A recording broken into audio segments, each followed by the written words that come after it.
Looking back on the opening 2 rounds of Formula E's first World Championship season gives us a lot to focus on. So time to get under the surface of what happened in Diriyah and what it means for Season 7. Firstly, I think we can all agree that night racing in Formula E was a fantastic idea, and we were spoiled with 2 action-packed days of racing and an unforgettable start to the season. We were, of course, also left with a rather abrupt end to round 2 after a series of incidents, including the huge Alex Lynn crash, left us all very grateful of the safety regulations and procedures in Formula E. Thankfully, Alex is fit and well and looking forward to Rome, but more on that a little later in the video. Qualifying in rounds 1 and 2 provided exactly what the format does best, creating the jeopardy and competitive racing that we love to see. In round 1, Nick de Vries put in an absolutely rapid lap to stay top of the group qualifying, and then better himself and claim his first pole position by 6.5 tenths. In round 2, the qualifying group order changed to reflect the new standings and brought with it an unfortunate situation. Eduardo Mortara's nasty incident in E-Prix 3, the result of a technical brake failure, thankfully left him unharmed but resulted in an FIA investigation into the cause of the accident.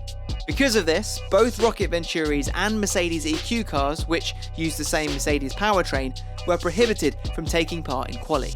We never got the chance to see if de Vries or Mortara could show similar pace from the day before and get into Superpole, with the disadvantage of being in Group 1.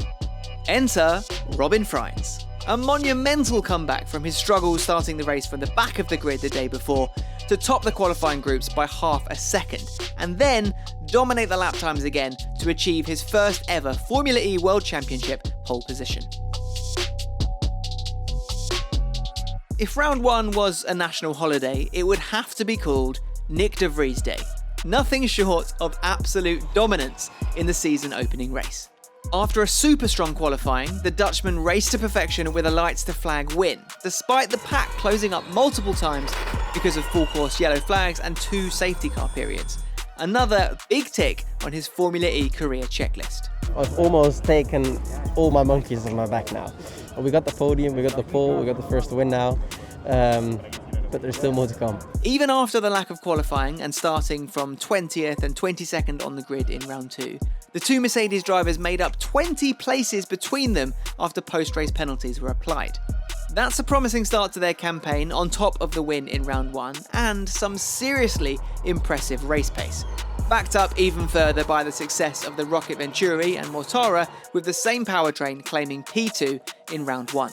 In round 2, despite the strong qualifying performance, Robin Frijns wasn't able to keep his mega-determined former teammate Sam Bird at bay, and after some excellently strategized attack mode usage and energy management, continued his trend of being the only driver to win a race in every season of the championship. A huge moment for Bird, justifying his move to Jaguar and claiming a second win in Diriyah in as many years. It was a big move in the summer and a lot of people were talking about it. And now a little bit of the pressure is off. That's done now. So now I can look forward to hopefully bringing home some more of these. With an in-form lineup like this could be the year Jaguar pushes for both the teams and drivers' championships. A solid start heading into round 3, leading the team's championship for the first time ever. Could this be the year of the Jaguar? An incredibly spicy rivalry is intensifying in Formula E. But where in the past rivalries have been found within opposing teams, Degrassi versus Buemi, Jev versus Bird and so on, this time the rivalry comes from inside the DS Techeetah garage. We saw something start to brew in the earlier stages of last season, Santiago and Mexico, but it seemed to resolve itself ahead of the Berlin races, where solid teamwork on the track led to Da Costa securing the championship and the team securing the team's title, plus Jev's only win of the season. Internally, the line is that it's constructive and there's a difference of opinion on what took place on the track in round 2, with the drivers coming together and battling a little too hard.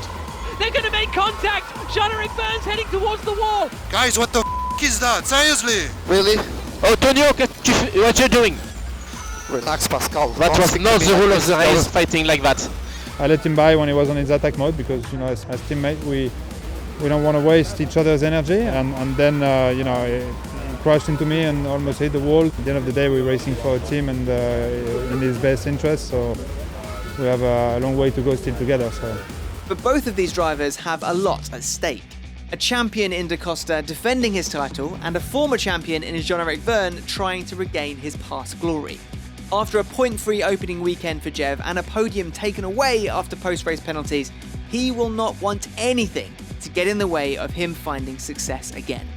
Keep an eye on how this one unfolds, because the team have their work cut out managing two fiercely competitive drivers, both trying to better their teammate and push for a title. There's going to be much less to separate the teams in terms of performance in Season 7.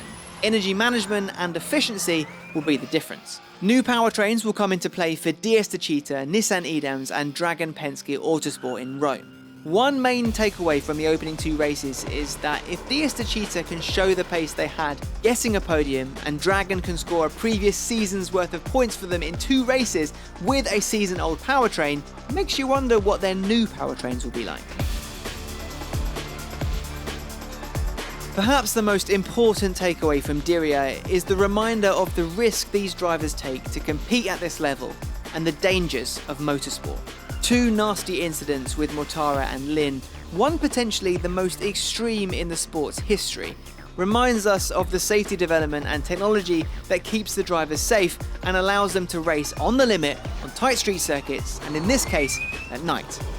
There's an argument often made that Formula E has less risk because of the lower speeds, but with the walls as close as they are, next to no runoff areas, the narrow nature of the circuits, and the cars being able to get within inches of each other, or closer, without any real loss of aero performance or speed, brings with it its own unique risk. So we look back to Diriyah with a strong sense of gratitude for the safety measures put in place by the FIA, the robust structure of a Formula E car, tech pro barriers, track marshals, medical staff and more, and that we can leave Diriyah celebrating two great races without injury or worse. We got a whole new perspective on how the cars look with their liveries, how they move around the track, and a reminder of the speed and narrowness of a Formula E street circuit. But what did the drivers think of Formula E racing at night? Epic. Honestly, this is how Formula E track should be. And I think the night effect, made it even more kind of sensational. That's great fun. That's great fun. We should do night races all the time. What a great spectacle. I hope everybody enjoyed it at home. I certainly did. I think all the drivers loved it. You have a little bit more sense of speed, so it's cool. It gives you a little bit more adrenaline, and I like it. Sometimes, with the shadow, you don't really know if you're close to the wall or not. Sometimes I clip the wall and say, oh, it was scary. It gives a different perspective of the colors of the car and the colors of the helmet. I think a lot of drivers play around with some designs. Antonio had some night action going on his helmet. I always have a bit of glitter. Fortunately, didn't see it on TV. I tried. It was incredible. It feels faster. Like it really feels a bit faster, which is crazy. We have to wake up at decent hours this time, not wake up at 5 o'clock in the morning. So I'm very, very happy about that. Yeah, can we do more? An eventful season opener, the appetite well and truly whet as we look ahead to round 3 in Rome. Bring it on.